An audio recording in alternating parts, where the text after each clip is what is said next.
Hi, I'm Sherry Gaynor, the owner of Creative Spark Studio here in Carbondale, and I am an expressive arts therapist as well as a licensed psychotherapist and life coach. I'm Tony Grenko, and I am the spiritual partner of the studio and of Sherry. It started when I met a little boy who was dying of cancer. He was in the hospital on feeding tubes, and I had gone home that day and just grabbed whatever I had at home, journals, sketchbooks, stuff that I had. I walked in the room and the doctors, nurses, they were doing rounds and they were all standing around his bed as if he wasn't even there, talking about him. I was like, excuse me, excuse me. Crawled up in his bed and I said, do you want to draw with me? And that was the beginning of my journey with this. What I remember was just this feeling for both of us of a sense of relief. But it did change the course of my life.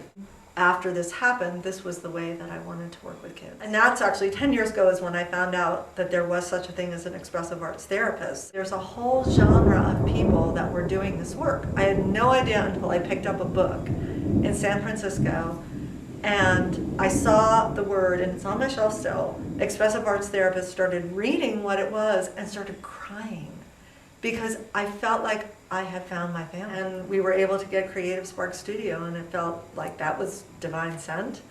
And it feels like it's exactly what we do here. We ignite people's spirit. And actually the book that I wrote, Creative Awakenings, Envisioning the Life of Your Dreams Through Art, is about how to begin the process of taking the creativity that is innately inside of you and moving it through you in a pretty amazing way through visual journaling and creating intention for what you want to manifest in your life. And the book is a pretty yummy story in itself.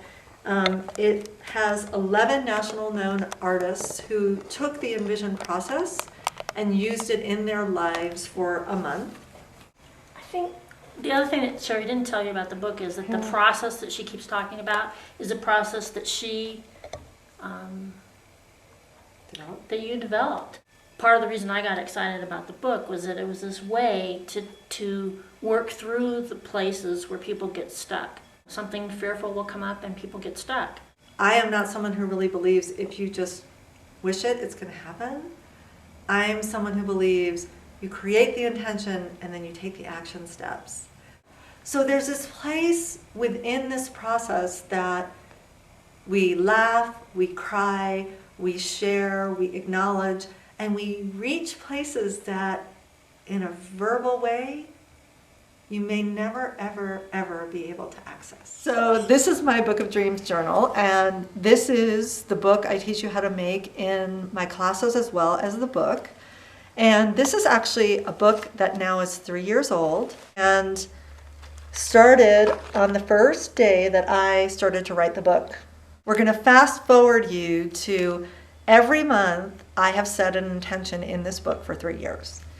I was like, how could they not have drawn Mount Sopris in the background of the architectural